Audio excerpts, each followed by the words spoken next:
आज इस महत्वपूर्ण प्रेस वार्ता में मेरे साथ मंच पे उपस्थित भारतीय जनता पार्टी के मीडिया प्रमुख और सांसद आदरणीय श्री अनिल बलूनी जी,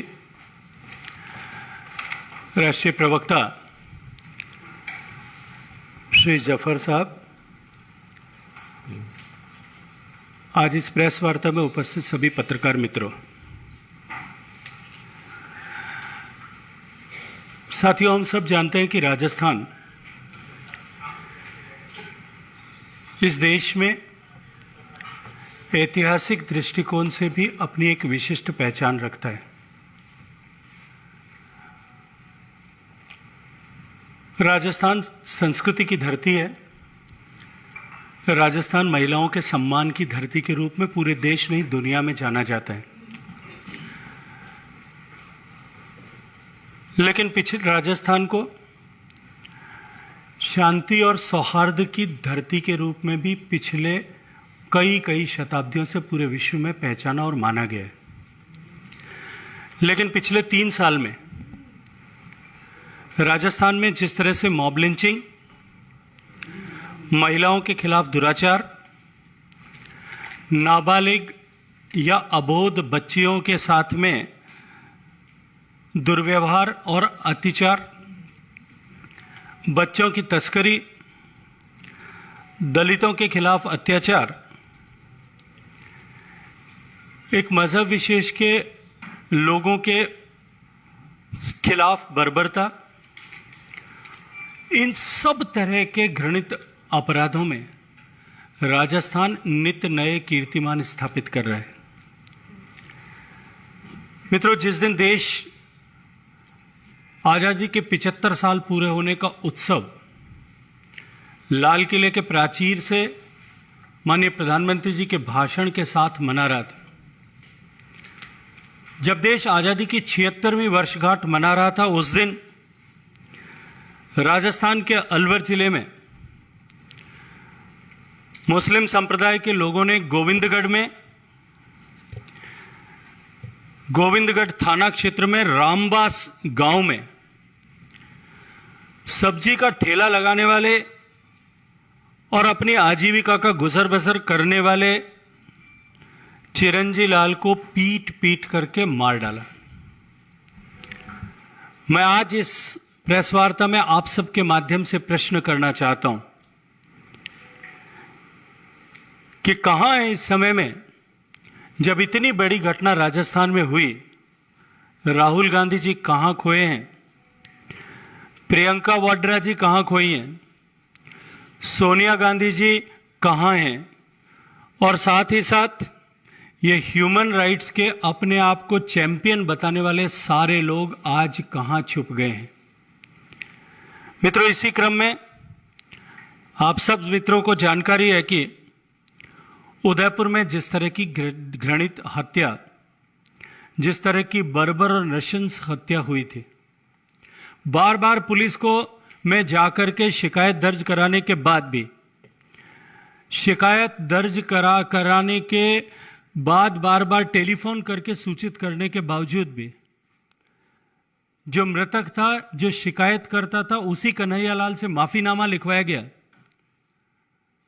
हत्या से 1 दिन पहले भी फोन करके उसके द्वारा सुरक्षा की गुहार लगाने के बावजूद भी सुरक्षा समुचित प्रदान नहीं की गई। अंततः इतनी बर्बर घटना को अंजाम दिया गया, और जिसके सूत्र ऐसे अतिवादी संगठनों और जो है लोगों से जुड़े हुए अब एनआईए की जांच में सामने आए हुए। गहलोत सरकार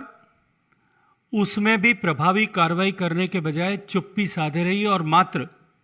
सरकारी नौकरी और मुआवजे का लालच देकर के उस मामले को दबाने का प्रयास किया। राष्ट्रीय क्राइम रिकॉर्ड ब्यूरो एनसीआरबी के डेटा के अनुरूप आज राजस्थान, जो पन्नाधाय के प्रदेश के रूप में पहचाना जाता था, जो हाड़ी रानी के प्रदेश के रूप में जाना जाता था, जो मीराबाई के रूप में इनके नाम से जाना जाता था, जो शील की रक्षा के लिए जौहर करने वाली हजारों रानियों को और पद्मिनी के नाम से जाना जाता था, वो राजस्थान आज देश में रेप के मामले में नंबर 1 का प्रदेश बना है और 18 साल से कम उम्र की नाबालिग बच्चियों के तस्करी के मामले में देश में दूसरे नंबर पर है। मैं प्रश्न करना चाहता हूं आज आप इस प्रेस वार्ता के माध्यम से कि उत्तर प्रदेश में लड़की हूं, लड़ सकती हूं, ये नारा देने वाली कांग्रेस की आदरणीय महासचिव श्रीमती प्रियंका गांधी वाड्रा जी को लड़कियों की बदहाली क्यों नहीं दिखाई देती? अलवर के रेप के घटना के बाद में जब वो सवाई माधोपुर में अपने बच्चों के साथ में, अपने परिवार के साथ में शेरनी के बच्चे की अटकेलियां देखने के लिए गई थी, उनको छुट्टी मनाने का समय था, लेकिन अलवर की उस मासूम बेटी की आंसू पहुंचने का समय जो है उनके पास में नहीं था। निश्चित ही इससे ज्यादा दुर्भाग्यपूर्ण और कुछ नहीं हो सकता। और जब अलवर की बेटियां जिला कलेक्टर के पास में इस बात की शिकायत लेकर के जाती हैं तो जिला कलेक्टर महोदय उनको धमकाते हुए अपने परिवारजनों के और पिता के नंबर मांगते हैं। ऐसा वीडियो दिखता है कि तुम्हारी हिम्मत कैसे हुई मेरे ऑफिस में आने की, मैं तुम्हारे पिता को फोन नंबर पे एक फोन करके इसकी शिकायत करूंगा। जब राजस्थान में इस तरह से रेप की घटनाएं बढ़ रही, दुर्भाग्यपूर्ण इससे भी ज्यादा यह स्थिति बनती है कि राजस्थान के मुख्यमंत्री खुद रेपिस्टों की सजा कम होनी चाहिए, ऐसे बलात्कारियों और अपचारियों की सजा कम होनी चाहिए, इसकी पैरवी करते हुए नजर आते हैं। निर्भया केस के बाद में जो कठोर कानून अबोध बालिकाओं के लिए, नाबालिग बच्चों के खिलाफ यौन हिंसा को कम करने के लिए बनाया गया था, उसमें से मौत की सजा को कम करने की पैरवी करते हुए नजर आते हैं। और इस बात को मीडिया से बातचीत करते हुए लोगों के सामने, देश के सामने यह विषय रखते हैं कि मौत की सजा रेप के बाद में हत्या का कारण बनती है। इससे ज्यादा शर्मनाक शायद और कोई विषय नहीं हो सकता। हम सब ने देखा है कि राजस्थान के संसदीय कार्य मंत्री और urban development affairs minister Shri Shanti Dhariwal ji किस तरह से सरकार की तरफ से जवाब देते हुए विधानसभा के पटल पर बहुत सहजता के साथ में हंसते हंसते ये बात कहते हैं। और जब वो ये बात कहते हैं तब उनके सारे साथी भी ठहाके लगा करके हंस रहे होते हैं कि राजस्थान में ज्यादा बलात्कार की घटनाएं इसलिए हो रही हैं कि राजस्थान मर्दों का प्रदेश है। वो राजस्थान जिसने महिलाओं की, राजस्थान के बेटे जिन्होंने महिलाओं की रक्षा और सम्मान के लिए अपनी कई पीढ़ियां, केवल अपने आप को नहीं अनेक पीढ़ियों को खपा दिया, उस राजस्थान के वर्तमान सरकार के मंदिर में बैठ करके कोई व्यक्ति अगर इस तरह की टिप्पणी करे और उस पार्टी के सारे नेता एक साथ ठहाका लगा करके हंसें और सरकार फौरी तौर पर इस बयान से एक किनारा करके अपने आप को अलग करने की कोशिश करे, यह उनके चरित्र का उद्घाटक तो है, लेकिन इससे ज्यादा शर्मनाक नहीं हो सकता। राजस्थान की केवल कहानी यह नहीं है, पूरे देश में कांग्रेस के नेताओं की लगभग इसी तरह के हालात हैं। कर्नाटक में कांग्रेस के नेता मल्लिकार्जुन खड़गे जी के विधायक बेटे ने सरेआम महिलाओं को लेकर के जिस तरह से निंदनीय टिप्पणी की है, उसके जैसे अनेक बयान कांग्रेस के नेताओं के द्वारा दिए गए हम सब का सर जो है वो शर्म के साथ में नीचा करते हैं। साल भर में कुल मिलाकर के देश में जो 28,046 मुकदमे रेप के दर्ज हुए, इनके लगभग छठा हिस्से से भी ज्यादा 5,310 बलात्कार के केसेस राजस्थान में रजिस्टर हुए और इनमें से 1/4 से ज्यादा केसेस, लगभग 1,300 से ज्यादा केसेस ऐसे हैं जहां नाबालिग बच्चियों के साथ में इस तरह की ज्यादती की गई है जिन बच्चियों की उम्र 18 वर्ष से कम है। एनसीआरबी के आंकड़े जिनके चर्चा में आपसे कर रहा था कि राजस्थान लड़कियों नाबालिग बच्चियों की तस्करी की राजधानी बनाए। 53 नाबालिग लड़कियों की तस्करी के मामले पिछले दिनों में एक साल में सामने आए हैं, जिनमें से अधिकांश ट्राइबल बेल्ट के हैं। और अभी कुछ ही दिनों पहले 2-3 दिन पहले ही एक अखबार ने अपने हेडलाइंस में फोटोग्राफ सहित उनकी मजबूरी को छापा था। 12 नाबालिग बच्चियों की तस्करी करके केरल ले जाया गया था। उसी क्रम में जब यह समाचार छपा तब तक राजस्थान की पुलिस और राजस्थान की पुलिस के तहत काम करने वाली मानव तस्करी निरोधी यूनिट को इसकी जानकारी तक नहीं थी। हाथरस और उन्नाव की घटना पर घड़ियाली आंसू बहाने वाले राहुल गांधी जी और प्रियंका गांधी जी जो प्रायोजित दौरे करते हैं, ये सेलेक्टिव पॉलिटिक्स करने वाले आदरणीय प्रियंका जी और राहुल जी से मैं कहना चाहता हूं कि आप आकर के राजस्थान में भी कुछ दिन तो गुजारिए,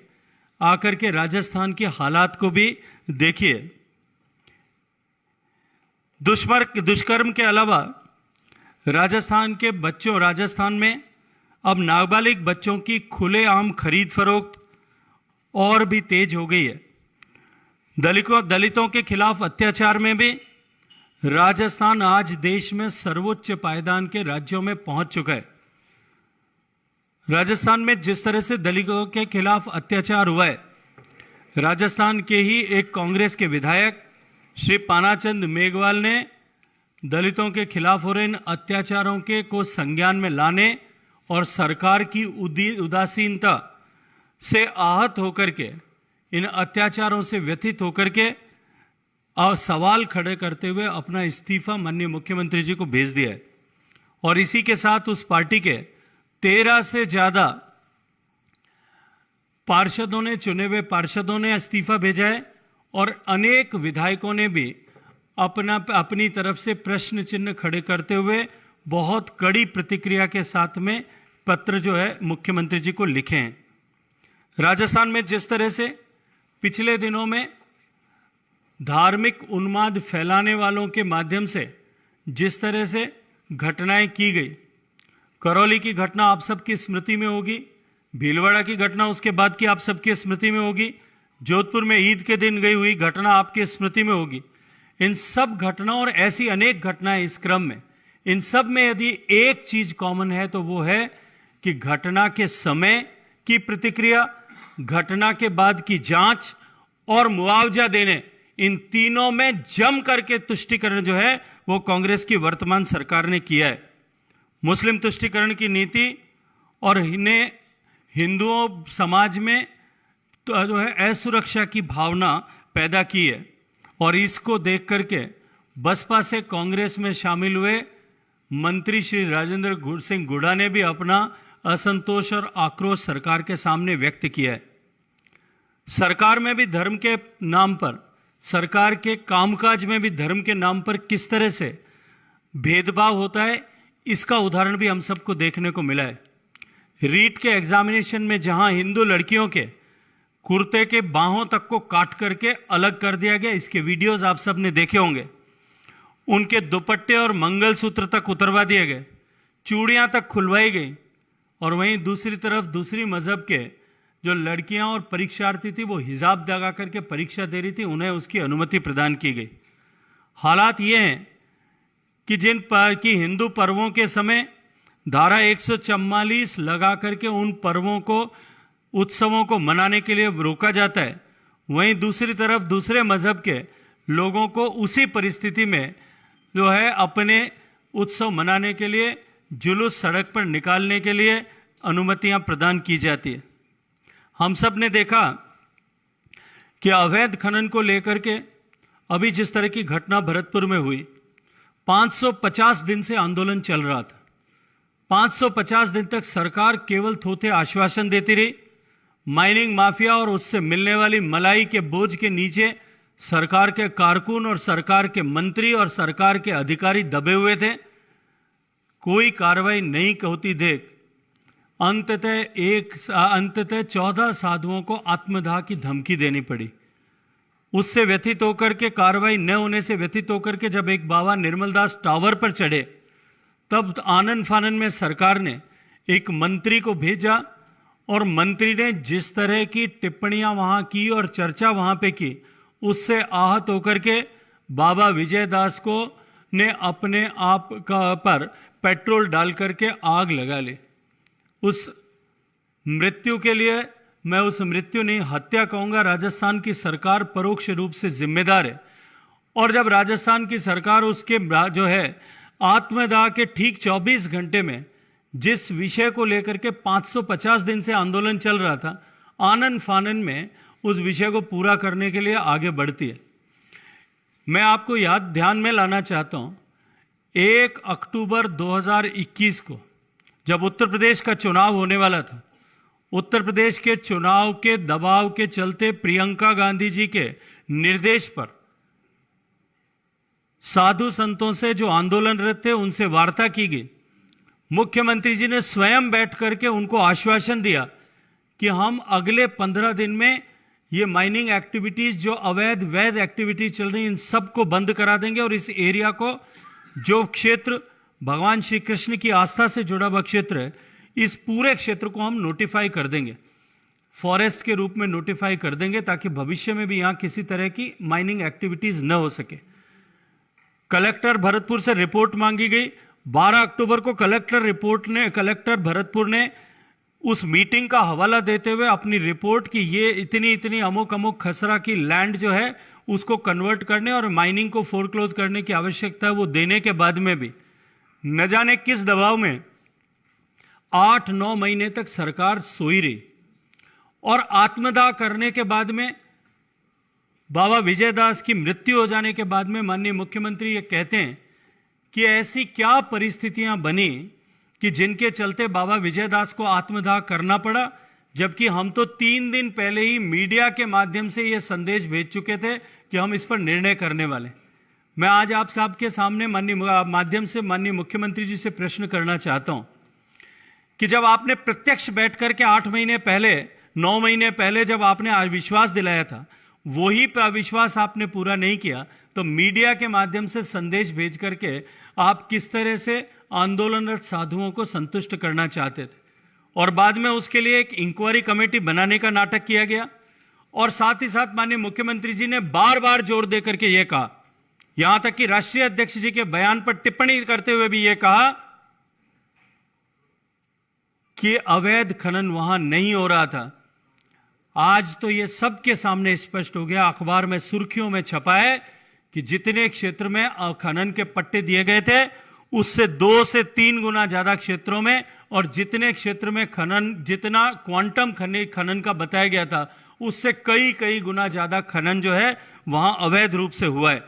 लेकिन अपने लोगों, अपने मंत्रियों को बचाने और इसमें लिप्त लोगों को बचाने के लिए माननीय मुख्यमंत्री खुद जो है जनता को गुमराह करते हुए झूठे बयान दे रहे हैं। इस साधु का बलिदान के लिए राजस्थान प्रदेश की धर्मभीरू जनता कभी अशोक गहलोत साहब को माफ नहीं करेगी। राजस्थान में जिस तरह के हालात अभी आप सब ने देखा है कि लॉ एंड ऑर्डर जिस तरह से कमजोर हुआ है, राजस्थान की पुलिस का जो ध्येय वाक्य था कि अपराधियों में खौफ और आम जन में विश्वास, लेकिन आज स्थिति ठीक इसके उलट है। राजस्थान की सरकार क्योंकि कुर्सी बचाने में व्यस्त है, इसलिए परिस्थितियां आज ये है कि राजस्थान के अपराधी बेखौफ हो गए, बेलगाम हो गए, और आम जन जो है वो भयभीत है, परेशान है। राजस्थान को बजरी माफिया, शराब माफिया, भूमि माफिया और ऐसे सारे आपराधिक माफिया गैंग्स के हवाले जो है गहलोत सरकार ने छोड़ दिया है। और आज गहलोत सरकार का ध्यान, राजस्थान के मुख्यमंत्री गहलोत साहब का ध्यान, क्योंकि सरकार चलाने की तरफ नहीं बल्कि कुर्सी बचाने की तरफ ज्यादा है, इसके चलते अब कांग्रेस के एमएलएज भी रुष्ट होकर के लगातार जो है वो इस्तीफे दे रहे हैं या अपनी कड़ी प्रतिक्रियाएं उनके सामने व्यक्त कर रहे हैं। तो मैं अपनी बात समाप्त करते हुए राहुल गांधी जी और प्रियंका गांधी जी से अनुरोध करूंगा कि कुछ दिन तो गुजारिए राजस्थान में, आइए हमारे राजस्थान में। सरकार बर्खास्त करनी या नहीं करनी यह अलग विषय हो सकता है, लेकिन राजस्थान की जनता के मन में इतना आक्रोश है कि वो एक एक दिन गिन करके इस सरकार का कालखंड पूरा होने की जो है वो गिनती गिन रही है। देखिए, मैं उस कार्यक्रम के लिए जिन चैनल्स ने उस कार्यक्रम को दिखाया भी है और जिन्होंने जो इस कार्यक्रम के सूत्रधार थे श्री अनुपम खेर जी, दोनों का अभिनंदन करना चाहता हूं। मित्रों, जैसा माननीय प्रधानमंत्री जी ने कहा कि देश ने आजादी जो लाखों लोगों के बलिदान और लाखों लोगों के योगदान दोनों के कारण से इस देश ने अर्जित की। एक 75 साल का लंबा कालखंड बीतने के बाद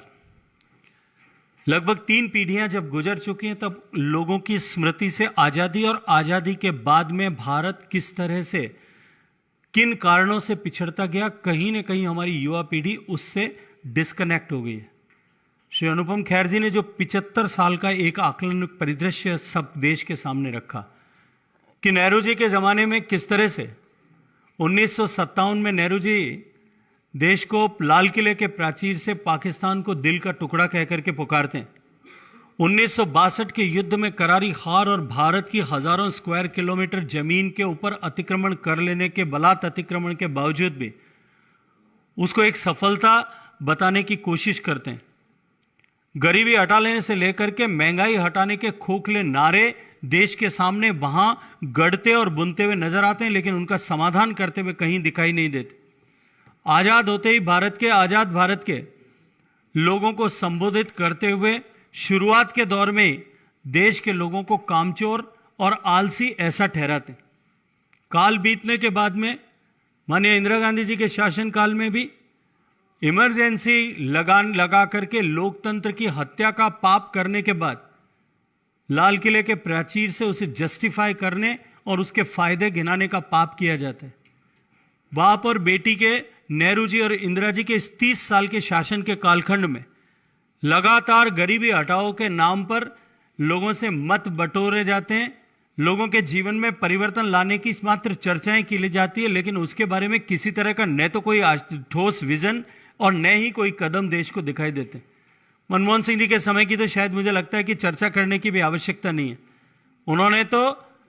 लोकतांत्रिक भारत में शायद वो एकमात्र ऐसे व्यक्ति होंगे कि उन्होंने लाल किले के प्राचीर पर खड़े होकर के ये कहा कि हमारी नेता सोनिया गांधी जी, जो न किसी संवैधानिक पद पर है, न उनका किसी तरह का आज़ादी की लड़ाई में योगदान है, न उनका और किसी तरह का सामाजिक योगदान है, वो उनको लाल किले के प्राचीर पर खड़े होकर के हमारी नेता कह करके अपनी दास्ता को जो है दिखाने की कोशिश करते हैं। उसके उलट पिछले 8 साल में जिस तरह से देश को आगे बढ़ाने का एक ठोस विजन और आगे 25-50 साल तक को हम देश को किस रास्ते पर ले जा करके आगे बढ़ाएंगे, ये देश ने पिछले 8 साल में देखा है। चाहे देश को आत्मनिर्भर बनाने की कल्पना हो, चाहे देश को ऊर्जा के दृष्टिकोण से आत्मनिर्भर बनाने की कल्पना हो, चाहे देश के सामान्य मानवी के जीवन में परिवर्तन लाने का संकल्प देश के सामने रखना, और उन सब संकल्पों को सिद्ध करते हुए हम किन मुकाम तक पहुंचे हैं, अगले बार एक भाषण से दूसरे भाषण के बीच में 1 साल के कालखंड में हमने क्या उपलब्धियां हासिल की है, उनके बारे में भी देश के साथ में खुशी से साझा करना, ये जो नई परंपरा और नई दिशा देश को माननीय प्रधानमंत्री जी ने दी है, ये आकलन जो है, ये निश्चित ही इस आकलन के लिए मैं एक बार फिर अनुपम खेर जी का धन्यवाद करना चाहता हूं। क्या इस बात का मौलिक अधिकार अरविंद केजरीवाल साहब के पास में है? क्या इस बात के हकदार भी वो हैं कि वो इस तरह की चर्चा करें? दिल्ली के 2 करोड़ से ज्यादा लोग उनसे पूछना चाहते हैं कि जिस दिल्ली को स्वर्ग बनाने की बात आपने की थी, जिस दिल्ली में एजुकेशन हब बनेगा, दिल्ली के स्कूल एजुकेशन को हम अपग्रेड करेंगे, उनकी चर्चा उन्होंने की थी। दिल्ली के हॉस्पिटल और स्वास्थ्य नेटवर्क की चर्चा जो उन्होंने की थी, दिल्ली की यमुना नदी को हम स्वच्छ बनाएंगे और टेम्स के जैसे स्वच्छ करेंगे, उसकी बातचीत उन्होंने की थी। ऐसा कौन सा वादा है जो उन्होंने पूरा किया है? This is a truly Kejriwal style of politics, जहां वो एक बात कहते हैं, उस बात की विफलता की बात को भुला करके नई बात कह करके उसको छुपाने की कोशिश करते हैं। उसकी विफल हो जाने पर उससे अगली नई बात के ऊपर चर्चा करना प्रारंभ कर देते हैं। केजरीवाल साहब, आपने सिर्फ एक काम किया है। आज वो जो मैंने प्रेस कॉन्फ्रेंस के कुछ दृश्य अभी देखे थे यहां आते वक्त रास्ते में, उसमें उन्होंने कहा कि देश के हर मोहल्ले में स्कूल खुलना चाहिए। आपने तो दिल्ली के हर मोहल्ले में शराब की दुकान खोलने का पाप किया, फिर उसमें भ्रष्टाचार किया, और फिर अपनी नीति से भागते हुए वापस जो है दिल्ली की 2 करोड़ जनता ने आपको देखा है। और जनरल कास्ट या एससी कास्ट के बीच में बढ़ रहा है, जो ना सिर्फ जालौर से हटकर वो पूरे प्रदेश में है। इसको कम करने का अदिति जी, मैं दो चीज आपने 2 प्रश्न पूछे, इसलिए 2 चीज कहना चाहता हूं। आपके पहले प्रश्न से अब मुझे विश्वास हो गया कि आप नेशनल चैनल में आ गई हैं। और उसका जो दूसरा प्रश्न है, आपने कहा, मैं राजस्थान के ठेठ गांव से आता हूं, और आप इस विषय को अच्छी तरह से जानते हैं कि मैंने 25 साल तक लगातार धरातल पर रह करके गांव में काम किया है। ये जो दृश्य आप प्रस्तुत करना चाहते हो कि राजस्थान में जो है अगड़े और पिछड़ों के बीच में कहीं वैमनस्य और भेद बढ़ रहा है, इससे बड़ा झूठ कुछ नहीं हो सकता। लेकिन जो घटना हुई है, मैं उस घटना के कारणों और उसमें नहीं जाना चाहता। वो समीक्षा का विषय, वो अनुसंधान का विषय, वो पुलिस की जांच का विषय है। कारण चाहे मटकी का हो या न हो, जिस तरह की रिपोर्ट्स न्यूज़पेपर्स में आई है, वहाँ मटकी नहीं थी, वहाँ सभी साथ पानी पीते थे। दोनों जो है टीचर्स भी ऑलमोस्ट आधे आधे थे, स्कूल को ओन भी दोनों ही समाजों के ऐसे लोग मिलकर के करते थे। लेकिन जो कुछ हुआ है वो दुर्भाग्यपूर्ण है, और अगर ये केवल एक घटना होती तो शायद राजस्थान के लोग इसको माफ कर सकते थे। ऐसी कितनी घटनाएं हुई। जिस दिन देश, जो अभी मैंने जैसे कहा कि जब देश आजादी का 75वां वर्ष मना रहा था, रामगढ़ में एक व्यक्ति की हत्या कर दी गई। आज ही आज समाचार पत्रों ने छापा है, जयपुर में एक दलित महिला, जयपुर जिले में, मात्र इसलिए, जो टीचर है, स्कूल में काम करती है, मात्र इसलिए कि वो कुछ लोगों से उधार पैसे मांगती थी, अपने उधार का तकाजा करने के लिए उसके ऊपर जो है वो पेट्रोल डाल करके सरेआम लाग दी जाती है। वो 70% जली हुई अवस्था में आज जीवन और मृत्यु से एसएमएस में संघर्ष कर रही है। ऐसी सैकड़ों घटनाएं देखने को मिलती हैं। तब विषय ये नहीं होता कि समाजों के बीच में वैमनस्य है, विषय ये उठता है कि सरकार इन सब विषयों पर ठीक से समय रहते कार्रवाई क्यों नहीं करती। देखिए, उसमें भी बीजेपी ने अपना जो है वो जांच दल वहां भेजा था, आपकी जानकारी के लिए, माननीय अर्जुन राम जी के नेतृत्व में भेजा था। उसकी जांच रिपोर्ट भी आई है, और अनुसंधान जो पुलिस कर रही है, उसके बाद में निश्चित रूप से जो कोई दोषी है कार्रवाई होनी चाहिए। चलिए, वो तो मैंने बताया नेशनल टीवी में आ गया था। देखिए, जिम्मेदारी लेनी पड़ेगी। उसकी प्रतिक्रिया में गहलोत साहब ने जो भाषण दिया उसको जरूर देखिएगा। उन्होंने कहा कि ये कार्यकर्ताओं के मान सम्मान की चर्चा करने वाले पहले खुद की चिंता करें, अपने गिराबंद में झांक करके देखें। ये जो लड़ाई है साहब, इस लड़ाई का भुगतान अब जो है खामियाजा राजस्थान के करोड़ों लोग भुगत रहे हैं, राजस्थान की महिलाएं भुगत रही है, राजस्थान की बच्चियां भुगत रही है, राजस्थान के गरीब भुगत रहे हैं, और राजस्थान का विकास भुगत रहा है। इस लड़ाई को बंद करिए और सरकार चलाने पर ध्यान दीजिए, बचाने पर नहीं।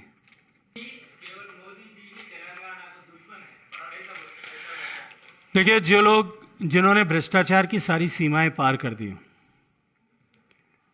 जिस प्रोजेक्ट को लेकर के उन्होंने तेलंगाना का ड्रीम प्रोजेक्ट ऐसी चर्चा देश के सामने की और झूठ बोला, जिस प्रोजेक्ट की प्रॉपर स्टैट्यूटरी क्लियरेंस तक नहीं लेकर के उस प्रोजेक्ट को बनाने की कोशिश की, मैं आग्रह करूंगा कि आपको जाकर के उसको देखना चाहिए। वो कालेश्वरम के 3 पंप हाउसेज, जो 3 बराजेज हैं, उनके पंप हाउस डूबे हुए, और हजारों करोड़ रुपए का गबन पहले जो उसमें हुआ था, उनको अब भरपाई करने के लिए, उन सारे पंप्स को रीइंस्टॉल करने के लिए, क्योंकि वो टेक्निकली अपराइज्ड नहीं था, फेल हो गया था, तकनीकी दृष्टि से सही नहीं बनाया गया था। पहले हजारों करोड़ का भ्रष्टाचार हुआ, अब उसको वापस डूबने के बाद में वापस रिपेयर करने में फिर हजारों करोड़ रुपए का भ्रष्टाचार होगा, ऐसा सबको दिखाई दे रहा है।